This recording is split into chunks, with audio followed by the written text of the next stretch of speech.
옹정우는 옹진골 옹단총에 한 사람이 살았는데 성은 옹이요 이름은 고집이었다. 그는 성미가 고약하여 풍년이 드는 것을 싫어하고 심술궂기가 이루 말할 데 없고 모든 일에 고집을 부렸다. 집안 형편을 살펴보며 석송이나 도주공을 부러워하지 않을 만했다. 앞뜰에는 쌀가마가 가득 쌓여있고 뒤뜰의 드높은 담장 밑으로는 석가산이 우뚝했다. 석가산 위에는 암담한 초당을 지었는데 내 귀에 매달린 풍경이 바람 따라 맑은 소리를 내며 연못 속의 금붕어는 물결을 따라 뛰놀았다.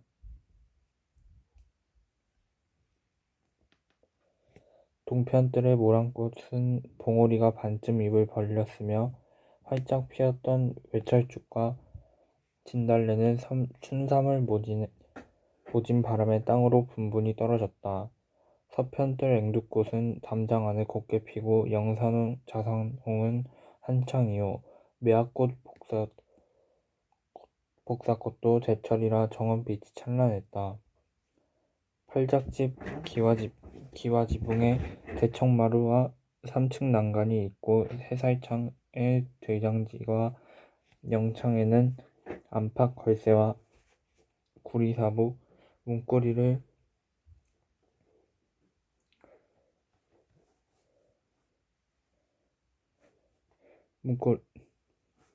구리사북이 달렸는데 쌍용을 새긴 손잡이는 색깔도 영롱했다. 방 안을 들여다보니 팔첩병풍이 펼쳐져 있고 한쪽으로 논요강과 놋대야를 밀쳐놓았다. 며느리는 명주 짜고 딸아이는 수놓고 곰배파리 머슴놈은 갈대자리를 엮고 앉은뱅이 머슴놈은 방아 찢고 모두들 바삐 일하고 있었다. 그런데 불효막심한 옹고집은 80 늙은 모친이 병들어 누웠는데도 닭 한 마리 약 한 첩도 분양치 않고 아침엔 저녁엔 죽을 바쳐 겨우 남의 구설만 피했다. 불기 없는 냉방에 홀로 누운 어미는 슬피 울며 탄식했다. 내 너를 낳아 기를 때 애지중지 보옥같이 사랑하여 이렇게 노래했곤 했느니라.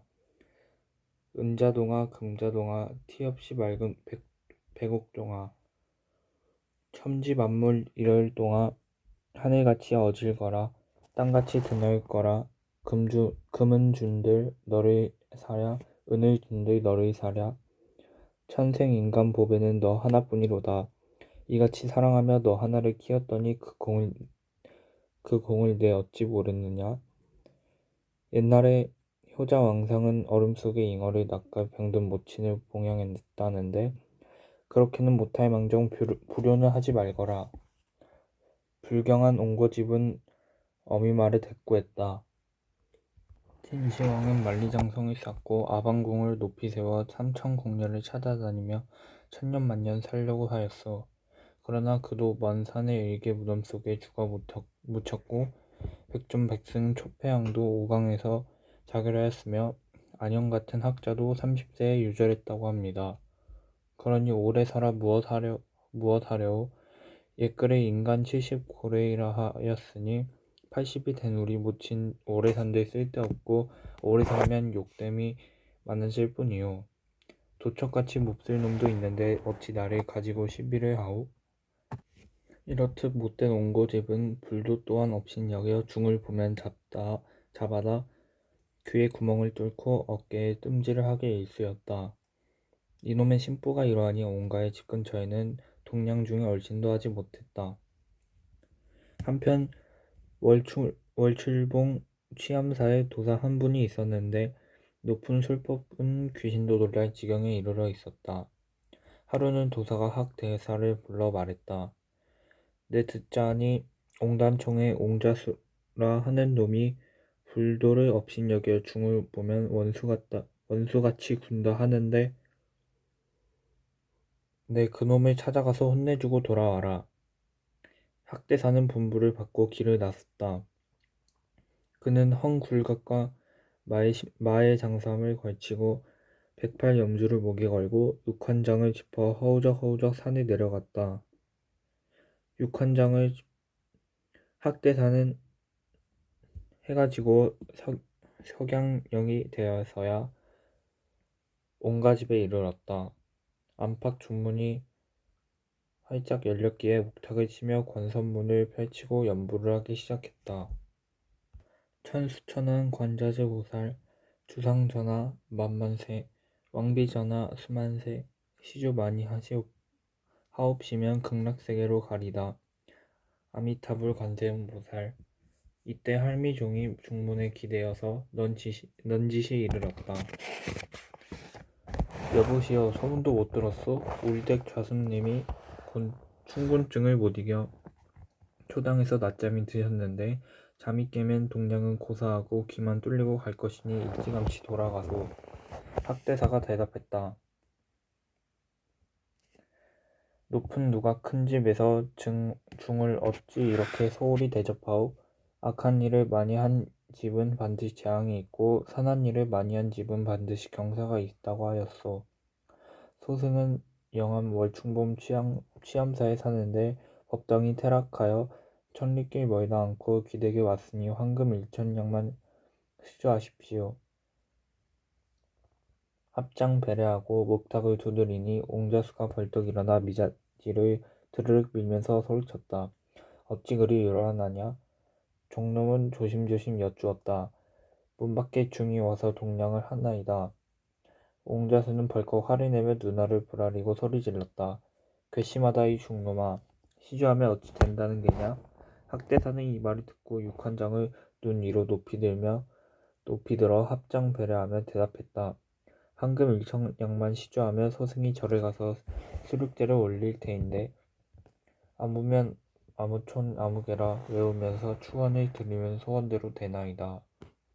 옹자수는 비웃었다. 니놈 참 가소롭다. 하늘이 만백성을 낼 때 북이 빈천 자손 유무 복이 있고 없고를 분별하여 내셨거늘 네 말대로 한다면 가난할 자 어디 있으며 자식 없을 자 누가 있겠느냐? 속세에서 말하기를 사람 중에서 가장 못난 것은 중이라고 했겠다. 니놈 마음이 고약하여 부모 은혜 저버리고 머리 깎고 중이 되었을 게 뻔하다. 부처님, 그러고는 부처님의 제자인 양아미탑을 거짓 연불의 동량을 달라 하니 불충불유 불측한 내놈에게 한 푼인들 주어 무엇하리? 학대사는 공손히 말했다. 청룡사에 축원을 올려 망고영웅 소대성을 낳아 나라에 충성하게 했으며 천수경을 공부하여 주상전하 만수무강 하시옵기를 조석으로 빌고 있었습니다. 이 어찌 갈충보국 아니며 부모 보은이 아니니까? 그런 말씀 마옵소서. 이에 옹자수는 대뜸 일렀다. 내 무엇을 배웠는데 그렇듯 말하느냐? 지식이 있다면 내 관상이나 보아다오. 학대사는 옹자수의 상을 살피더니 눈썹이 길고 미간이 넓으시니 명성과 위세는 드날리겠습니다. 그러나 누당이 없으시니 자손이 부족하고 면상이 좁으시니 남의 말을 듣지 않으십니다. 또 수족이 작아 횡사도 할 듯하고 말년에 상한 병을 얻어 고생하다 죽겠습니다. 이 말을 듣고 옹좌수는 성을 내며 종놈들을 소리쳐 불렀다. 돌쇠 뭉치 깡새야 저 중놈을 잡아내라. 말이 떨어지기 무섭게 종놈들이 달려들어 굴갓을 벗겨 내던지고 학대사를 휘휘둘러 땅바닥에 내동댕이 쳤다. 옹자수는 호통을 쳤다. 이 미련한 중놈아, 진도남 같은 이도 중이 될 수 없다면 산속에서 숨어 살았거늘 너 같은 나쁜 중놈이 거짓불도를 짓거리며 남의 돈과 곡식을 가져가려 하니 그냥 두지 못하겠다. 그러더니 종들을 시켜 중을 눌러 잡고는 꼬챙이로 귀를 뚫고 곤장 40대를 호되게 쳐서 내쫓았다. 그러나 술법이 높은 학대사는 태연히 월출봉으로 돌아갔다. 학대사가 절에 들어서니 여러 중이 달려나와 보고 험한 꼴을 당한 영고를 물었다. 학대사는 태연자약하게 대답했다. 여차여차해서 여차여차하였노라. 그 말을 듣고 중 하나가 나서서 의견을 내놓았다. 스승의 높은 술법으로 염라대 함께 정갈하여 강림도령을 놓고 그로 하여금 온 고집을 잡아다가 지옥으로 보내 세상에 영영 나지 못하게 하옵소서. 그럴 수는 없다. 또 다른 중이 나섰다. 그러하오면 해동청 보라매가 되어 푸른 하늘 구름 사이로 높이 떠다니다가 온가놈에게 날쌔게 달려들어 대갈통을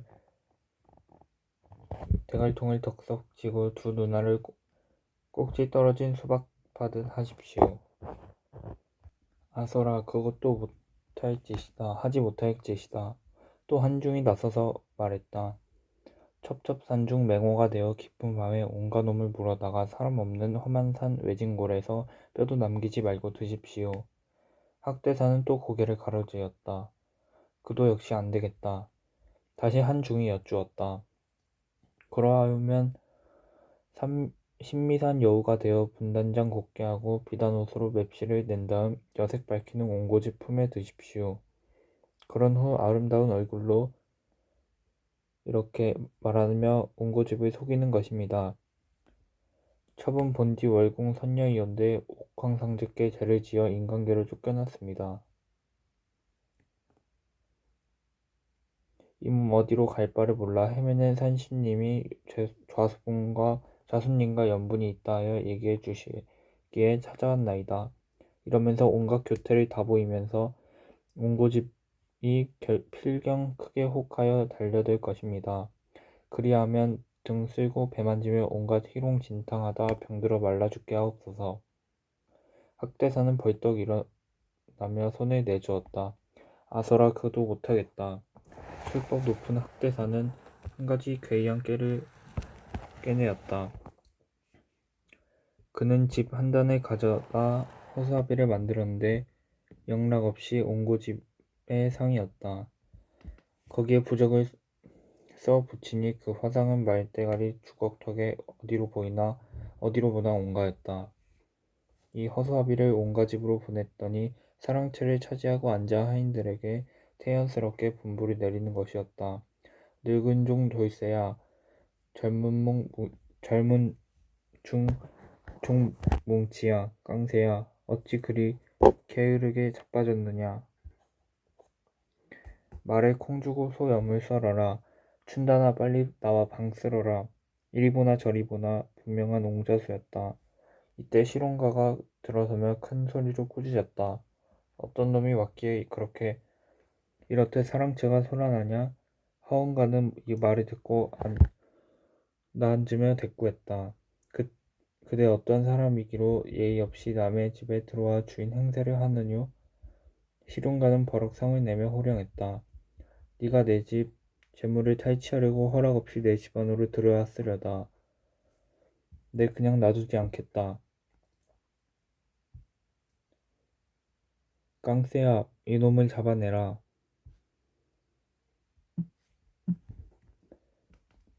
노북들이 어리 빠져 이쪽도 보고 저쪽도 보았으나 이옹 저옹이 똑같았다. 두 옹이 아웅다웅 다투니 그 옹이 그 옹이여. 깊은 골에서 처사 찾기는 쉬울망정 백주의 그 방에서 옹자수를 찾을 가망은 없었다. 입을 다물고 있던 종 하나가 안채로 들어가서 마님에게 아뢰었다. 일났어 아씨님. 좌수들이 둘이 되었으니 이런 일 처음 봅니다. 집안에 이런 편이 세상에 또 있겠습니까? 마님은 자세한 얘기를 듣고 대경실색했다. 에고 그게 웬 말이냐? 좌수님이 불도를 업신여겨 중만 보면 악행을 마구하고 80 늙은 모친을 박대했는데 어찌 죄가 없겠느냐? 지신이 발동하고 부처님이 도수를 부려 하늘이 내리신 죄를 사람의 힘으로 어찌하리? 마님은 춘단 어미를 불러들여 급히 분부했다. 어서 가서 진이를 가려보라. 춘단 어미가 허둥지둥 사랑채로 나가 엿보니 두 온가가 내가 온가냐 내가 온가다 하고 서로 거짓부리며 악을 쓰고 있었다. 그런데 말투와 행동이 똑같았고 이목구비도 흡사해 누가 진짜 옹자수인지 알아볼 수가 없었다. 춘단 어미는 기가 막혀 말했다. 니라서 까마귀 암수를 알아보리오 했다더니 진짜 자수를 누가 알아보리오?